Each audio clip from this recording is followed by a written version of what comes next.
নমস্কার। রাধেকৃষ্ণ রাধেকৃষ্ণ রাধেকৃষ্ণ। আজকে আমি শ্রী শ্রী চৈতন্য চরিতামৃত আদি লীলা চতুর্থ পরিচ্ছেদের কিছু ভাবার্থ পাঠ করছি।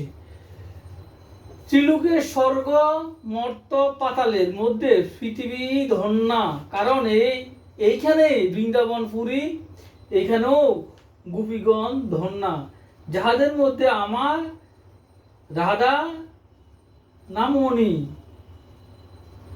গোপী রহিয়াছে। কংসারীয় শ্রীকৃষ্ণ তাহার সমস্ত লীলা সারভূতা বাসনাকে আবদ্ধ করার শৃঙ্খল রূপা শ্রী রাধাকে হৃদয়ে সম্মুখ রূপে ধারণ করিয়া ব্রজ সুন্দরীগণকে ত্যাগ করিয়াছেন। হে সখী,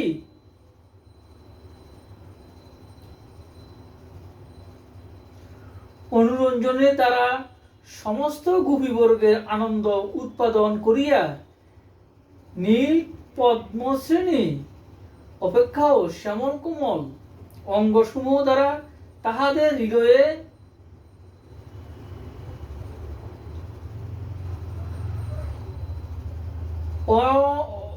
অনঙ্গোৎসব প্রাপ্ত করাইয়া অসংকোচে তাহাদের সমস্ত অঙ্গ দ্বারা প্রত্যঙ্গে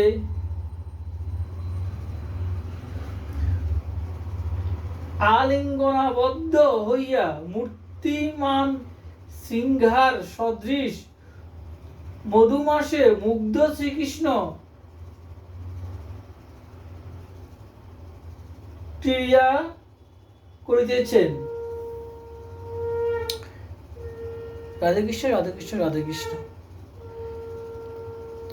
শ্রী শ্রী চৈতন্য চরিতামৃত কি জয়, শ্রী শ্রী চৈতন্য চরিতামৃত কি জয়, শ্রী শ্রী চৈতন্য চরিতামৃত কি জয়।